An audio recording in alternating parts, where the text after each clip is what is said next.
শিশুর দত্তক নেওয়া জায়েজ আছে কি না? শিশুর দত্তক নেওয়া জায়েজ আছে, কিন্তু শিশুর যে বাবা, শিশুর যে মা, তাদের পরিচয় তাদেরকে পরিচিত করাতে হবে। দত্তক নেওয়া শিশুকে নিজের সন্তান হিসাবে কাগজে কলমে সমাজের মানুষের কাছে প্রতিষ্ঠিত করবেন, তাদের বাবা বা মা সাজবেন, সেটা কিন্তু জায়েজ হবে না, সেটা অনুচিত হবে। রূপক অর্থে তারা বাপ মা ডাকলো, কিন্তু তাদের কাছে তাদের বাপ মা কারা, জন্মদাতা বাবা মা, সেটা ক্লিয়ার থাকতে হবে, সমাজের মানুষের কাছে ক্লিয়ার করতে হবে, কাগজে কলমে তাদেরকে বাবা মা হিসাবে উল্লেখ করতে হবে। আর এর বাইরে আরেকটা গুরুত্বপূর্ণ বিষয় হলো যে দত্তক নেওয়া শিশু ছেলে হলে বড় হওয়ার পর তার সেই দত্তক নেওয়া মা, যিনি তার আসল জন্মদাতা মানন, তার সাথে সাক্ষাতের ব্যাপারে শরীয়তের যে বিধিবিধান আছে সেগুলো কিন্তু মেনে চলতে হবে। প্রাপ্তবয়স্ক হয়ে গেলে তার সাথে সাক্ষাৎ করা যাবে না যদি গায়রে মাহরাম হয়ে থাকে। আর যদি ছোট বয়সে কোনোভাবে দুধ পান করে দুধ সম্পর্কীয় কেউ হয়ে যান, তাহলে সেক্ষেত্রে ভিন্ন কথা। মোহাম্মদ আশিক মণ্ডল আপনি লিখেছেন, আগদের সময় বর কোন দিকে ফিরে বসবে এরকম কোনো বাধ্যবাধকতা বা আবশ্যকতা নেই যে বর কোনো একদিকে ফিরে বসতে হবে। যে কোনো দিকে ফিরে বসতে পারেন, কেবলার দিকে ফিরে বসতে হবে বা কনের বাবার দিকে কিংবা বিবাহজনী তার দিকে, এমন কোনো কথা, এমন কোনো আবশ্যকীয়তা বা এমন কোনো বাধ্যবাধকতা শরিয়া দৃষ্টিকোণ থেকে নেই।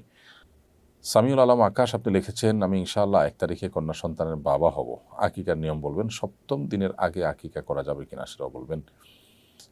আকিকার নিয়ম হলো, যেহেতু আপনাকে আল্লাহ তাআলা কন্যা সন্তান দিবে বলে আপনি আশা করছেন, যদি কন্যা সন্তানই হয় তাহলে একটি ছাগল আপনি জবাই করবেন।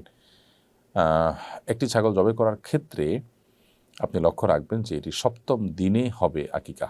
যে বারে জন্মগ্রহণ করেছে সন্তান তার আগের বার, শনিবারে জন্মগ্রহণ করে থাকলে শুক্রবার, রাতে জন্মগ্রহণ করে থাকলে রাতটি পরের দিনের সাথে সংশ্লিষ্ট হয়। যেমন শুক্রবার দিন যে রাতে যদি জন্মগ্রহণ করে সেটা শনিবার রাত হিসেবে গণ্য হবে শরিয়া দৃষ্টিকোণ থেকে। তো সেই জায়গা থেকে 7ম দিনে আপনি আকিকা করবেন, তার আগে করলে সেটা সুন্নাহ এর খেলাফ বা পরিপন্থী হবে, তবে আকিকা হয়ে যাবে। আজিম রহমান আপনি লিখেছেন, আমি কোনো এক কারণে আমার আম্মুকে বলেছি আল্লাহর কসম আপনার লগে আর কথা বলবো না, এবং একদিন পর আম্মুর সাথে কথা বলি, আমি সাথে সাথে আল্লাহর কাছে মাফ চাইলাম, আমার কি গুনাহ হবে, করণীয় কি? ভাই আজিম রহমান, মায়ের সাথে এ ধরনের কাজ করে তো অবশ্যই অন্যায় করেছেন, এবং আপনি যদি কায়মুল হককে মাফ চান মায়ের কাছে, সেই সাথে আল্লাহর কাছে, তাহলে সেক্ষেত্রে আল্লাহ তাআলা আপনাকে মাফ করবেন। আপনি একদিন পর থেকে মায়ের সাথে কথা বলা শুরু করেছেন, ভালো কথা, কিন্তু মায়ের সাথে কথা বলবেন না বলে যে শপথ করেছেন সেটিতে অন্যায় করেছেন।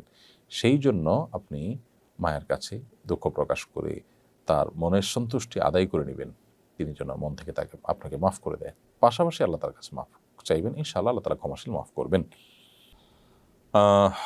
এরপরে দুহাজান খান আপনি এআইডি থেকে লিখেছেন, গর্ভাবস্থায় স্ত্রী ও স্বামীর করণীয় বর্জনীয় একটু বলবেন।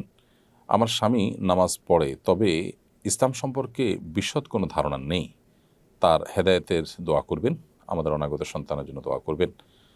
অবশ্যই বোন, আল্লাহ রাব্বুল আলামিন আপনার স্বামীকে হেদায়েত দান করুন, তাকে পরিপূর্ণ দ্বীনের পথে আসার তৌফিক দান করুন, আল্লাহর অনুগত বান্দা হিসাবে আল্লাহ তাআলা তাকে কবুল করুন, আমরা দোয়া করি। সেই সাথে গর্ভাবস্থায় একজন নারীর জন্য স্পেশাল কোনো বিশেষ কোনো আমল কোরআন বা হাদিসে আছে বলে আমার জানা নেই, তবে অভিজ্ঞতার আলোকে অনেক উলামা ইকরাম পরামর্শ দিয়ে থাকেন, এটা জাস্ট পরামর্শ, যে এই সময়গুলোতে স্পেশালি গুনাহ থেকে বাঁচার চেষ্টা করা, কারণ গর্ভস্থ সন্তানের মধ্যে সেটার প্রভাব পড়ে মায়ের আচার আচরণ, কাজ কারবারে, সেই সাথে কোরআন কারীমের তেলাওয়াত শোনা, তেলাওয়াত করা, নেক আমল করা, এগুলোর একটা প্রভাব, অর্থাৎ পজিটিভ প্রভাব সন্তানের উপরে পড়ে। এবং এর পাশাপাশি মা তিনি যখন গর্ভস্থ সন্তান থাকে তখন তার ওই অবস্থাতে বিশেষ করে আল্লাহ সুবহানাহু ওয়া তাআলা যেন তার গর্ভখালাসকে সহজ করেন, সন্তান যেন নেককার হয়, সেজন্য বেশি বেশি দোয়া করা তার সুফল বয়ে আনে। এগুলো নানা অভিজ্ঞতার আলোকে উলামা ইকরামের দেওয়া পরামর্শ। স্পেশালি সুন্নাহসম্মত কোনো আমল আলাদা করে সুন্নাহ হিসাবে, শরিয়ার অংশ হিসাবে আপনি করবেন, সেরকম কোনো বিশেষ আমল এই সময় আমার জানা মতে নেই।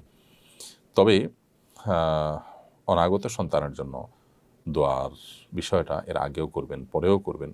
বিশেষ করে রব্বানা হাব লানা মিন আজওয়াজিনা ওয়া যুররিয়াতিনা কুররাতা আয়ুন ওয়াজআলনা লিল মুত্তাকিনা ইমামা, সূরা ফুরকান ৭৪ নম্বর আয়াতটি বেশি বেশি করে পাঠ করবেন। আমরা আপনার সন্তানের জন্য দোয়া করছি।